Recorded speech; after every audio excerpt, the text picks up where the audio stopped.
Hello అండి. అందరికీ good morning అండి. ఈరోజు మనం చెప్పుకోబోయే స్టోరీ పేద బ్రతుకు బేతాళ కథ. వర్తకానికి ప్రసిద్ధిగన్న వలభీ నగరంలో ధనగుప్తుడనే వైశ్యుడు ఉండేవాడు. ఆయన కావడానికి సంపన్నుడే అయినా కలిమికి మించిన వైభవంతో జీవించి తన ఆస్తి కొంచెం కొంచెంగా పోగొట్టుకోసాగాడు. భవిష్యత్తు మాట ఎలా ఉన్నా ఆయన భార్య పిల్లలు చీని చీనంబరాలు ధరించారు, మేనాలలో ఎక్కి తిరిగారు, అన్ని భోగాలు అనుభవించారు. ధనగుప్తుడి కుమార్తె హేమాంబికకు యుక్త వయసు వచ్చేసరికి వారి సంపద చాలా భాగం తరిగిపోయింది. అందుచేత ఆమెను పెళ్లాడడానికి గొప్ప ఇంటి వారెవరూ ముందుకు రాలేదు. అయితే కొన్నాళ్లకు అదృష్టవశాత్తు హేమాంబికకు ప్రేమపాత్రుడైన వినయగుప్తుడనే వలభీనగర యువకుడు ఒకడు వరుడుగా లభించాడు. ఈ వినయగుప్తుడు ఎంతో అందగాడు మాత్రమే కాక మానమర్యాదలు తెలిసినవాడు, సంస్కారము చదువు ఉండి ఎవరితో ఎలా మసులుకోవాలో చక్కగా తెలిసినవాడు. అటువంటి వాడు ఏ రాజ్యసభకైనా అలంకారంగా ఉండగలడు.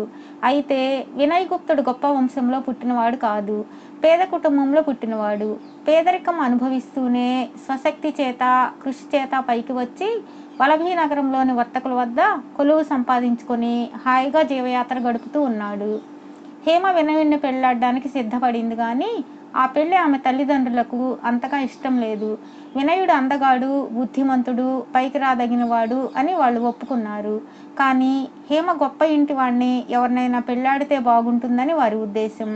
ధనగుప్తుడు తన కుమార్తెకు కొన్ని గొప్ప గొప్ప సంబంధాలు చూశాడు, కానీ వాటిలో ఒక్కటి కూడా హేమకు నచ్చలేదు. వినయుడిలో ఉండే ఆకర్షణలో 100వ వంతు కూడా వారిలో ఆమెకు కనబడనే లేదు. వినయుడికి గల మంచి లక్షణాలన్నీ గల యువకుణ్ణి గొప్ప వంశం నుంచి తీసుకువచ్చే శక్తి ధనగుప్తుడికి లేదు. అందుచేత వినయుడంటే హేమకు ఎంతో ఇష్టంగా ఉన్నది గనుక ఆమె తల్లిదండ్రులు ఈ పెళ్లికి సమ్మతించారు. హేమ వినయుల పెళ్లికి నిశ్చితార్థం జరిగింది. ముహూర్తం కూడా ఏర్పాటు చేశారు. వినయుడు హేమతో, మన పెళ్లికి మీ వాళ్ళు ఒప్పుకోవడం నాకు ఎంతో గొప్ప అదృష్టం. నీ వెంట నాకు ఇంకా మంచి రోజులు వస్తాయనుకుంటున్నాను. మనం కాపురం చేయబోయే ఇంటిని నీవింతదాకా చూడనే లేదు కదా, ముందే వచ్చి చూసుకున్నావంటే పెళ్ళి అయి గృహప్రవేశం చేసేలోపుగా నీవు కోరే మార్పులేమైనా ఉంటే చేయించగలను అన్నాడు.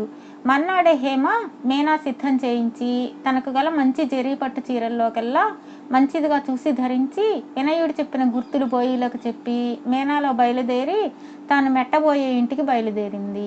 మేనా రాజవీధులు మామూలు వీధులు దాటి గొంతుల వెంట ముందుకు పోసాగింది.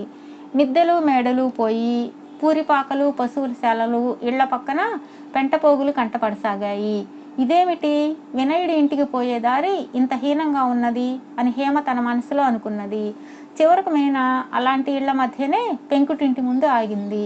హేమ మేనాలో నుంచి దిగి ఆ ఇంటికేసి వింతగా చూసింది. అది అడుసు గోడలు గల ఇల్లు. గోడలకు పూసిన పేడ బొత్తికలు అక్కడక్కడ ఊడిపోయాయి. వినయుడు బయటకు వచ్చి నవ్వుతూ, ఇదే మన ఇల్లు, లోపలికి వచ్చి అంతా చూడు, చూడ్డానికి ఎంతోసేపు పట్టదులే అన్నాడు. లోపలికి పోయే నడవ చాలా ఇరుకుగా ఉన్నది. హేమ లోపలికి అడుగు పెడుతుండగానే కాళ్లకు చీపురు కట్ట ఒకటి తగిలింది. ఆమె చేతరించుకుంటూ పక్కకు ఒత్తిగిలేసరికి ఆమె భుజానికి నడవ కూడా తగిలి పమిట కొంగుకు నల్లగా మట్టి మరకలు అయ్యాయి. తళతళలాడే జరిపైన అది చాలా వికారంగా కనిపించింది. హేమ కళ్ళ నీళ్ల పర్యంతం అయింది. వినయుడు ఇవేమీ పట్టించుకోకుండా గమనించకుండా ఉన్నాడు. అతను ముందు నడుస్తూ లోపలికి దారి తీశాడు. ఇది నట్టిల్లు, ఈ పక్క వంటిల్లు, యువతల పక్క పడక గది, వెనక వసారా గది, సామాన్ల గది ఉన్నాయి అంటూ అతను ఇంటి వివరాలన్నీ ఆమెకు చెబుతున్నాడు. హేమ అంత పేద ఇంట్లో ఏనాడు జీవించలేదు సరికదా, కనీసం చూడనైనా లేదు. కప్పు ఎక్కడ చూసినా మసిబారి బూజులు వెళ్లాడుతున్నాయి. అన్ని గోడలు పెళ్లలు ఊడిపోయి దుమ్ము కొట్టుకొని ఉన్నాయి. పడక గది అన్నది కూడా తతిమ్మ వాటికన్నా ఏమీ శుభ్రంగా లేదు. ఆ గదిలో ఒక పాత కుర్చీ మాత్రం ఉన్నది. ఇల్లు బాగు చేసేవాళ్ళు ఇప్పుడే వచ్చారు, వాళ్ళతో మాట్లాడి ఇప్పుడే వస్తాను. ఈ లోపుగా ఈ కుర్చీలో కూర్చుని ఇంటికి కావలసినవేమిటో ఆలోచించు. కొద్ది ఖర్చుతో మనం ఈ ఇంటిని వీలైనంత సుఖంగా చేసుకోవచ్చు అని హేమతో చెప్పి వినయుడు బయటకు వెళ్ళాడు. హేమకి ఇదంతా కలలాగా ఉన్నది. ఆమె కుర్చీలో కూర్చుని దానిపై చెయ్యి ఆనించేసరికి చేతికి దుమ్ము తగిలింది. ఆమె చివాలున లేచి మెడ వెనక్కి తిప్పి తన చీర అంతా దుమ్ము అయినట్లు తెలుసుకున్నది. ఆమెకి ఇంకా దుఃఖం ఆగలేదు. చిచ్చి, వెధవ కొంప, ఎక్కడ చూసినా మసి దుమ్ము బూజును అని తిట్టుకొని ఏడుస్తూ పమిట కొంగుతో కళ్ళు తుడుచుకున్నది. ఆమె కళ్ళు చెంపలు మట్టితో నల్లగా అయిపోయాయి. ఆమె దుఃఖం మరింత అయింది. చీర కొంగుతో ముఖం కప్పుకున్నది. ఆమె ఈ దుఃఖంలో మునిగి ఉండగానే వినయుడు తిరిగి వచ్చాడు. ఏమిటి, ఏమైంది, ఎందుకు ఏడుస్తున్నావు అని అతను హేమను ఎంతో ప్రేమగా అడిగాడు. చిచ్చి, నా వళ్ళంతా మసి, చేతులంతా మసి, ముఖమంతా దుమ్ము, బంగారం అంటి పట్టు చీర అంతా మసి కొట్టుకుపోయింది. నేను ఇక్కడ ఒక్క క్షణం కూడా ఉండను, వెళ్ళిపోతాను అన్నది హేమ ఏడుస్తూనే. చీర మట్టి అయిందని ఏడుస్తున్నావా? ఇది రాజభవనం అనుకున్నావా? మనం పెళ్ళయ్యాక ఈ ఇంటికి మట్టి దులపడం, బూజు దులపటం అన్ని పనులు నువ్వే కదా చూడాలి. మట్టి చూసి భయపడితే ఎలాగా అన్నాడు వినయుడు. నా బంగారం అంటే చీర, ఒళ్ళంతా మట్టి, ఇంటికి పోయి తలంటి స్నానం చేస్తే గాని ఈ దిక్కుమాలిన మట్టి వదలదు అన్నది హేమ వినయుడన్న మాటలేమీ వినిపించుకోకుండా. వినయుడిలో పెద్ద మార్పు వచ్చింది.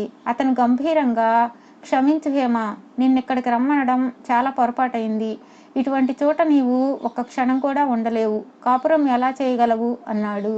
హేమ మేనా ఎక్కి తన ఇంటికి వెళ్ళిపోయింది. ఆమెను చూడ్డానికి వినయుడు మరి వెళ్ళనే లేదు. అతను ధనగుప్తుడి వద్దకు మనిషిని పంపి తాను హేమాంబికను పెళ్లాడడానికి అర్హుణ్ణి కాదని, అందుచేత పెళ్లి ప్రయత్నాలన్నీ విరమించవలసిందని చెప్పించాడు. హేమకు ఈ సంబంధం తప్పిపోయినందుకు తల్లిదండ్రులు కొంచెం కూడా దిగులు పడలేదు. తమ పిల్ల అదృష్టం బాగుండడం వల్లనే ఇలా జరిగిందిలే అనుకున్నారు. వినయుడు తనను నిజంగా ప్రేమించలేదని, అందుకే అకారణంగా తనపై అలిగి పెళ్లి మానుకున్నాడని హేమ అనుకున్నది. బేతాళుడి కథ చెప్పి, రాజా, వినయుడు హేమను ప్రేమించకపోవడానికి కారణం ఏమిటి? కనీసం ఆమె పైన ప్రేమ ఉన్నట్లు నటించక దుఃఖిస్తున్న దాన్ని ఓదార్చనైనా ఓదార్చకుండా ఆమెను అలాగే పంపేశాడు. అటువంటి వాడు ఆమెను మొదట పెళ్ళాడడానికి ఎందుకు సిద్ధపడ్డాడు? ఈ ప్రశ్నలకు సమాధానం తెలిసి కూడా చెప్పకపోయావో నీ తల పగిలిపోతుంది అన్నాడు. దానికి విక్రమార్కుడు, వినయుడికి హేమపై ప్రేమ ఉన్నదనడానికి ఎటువంటి సందేహము లేదు.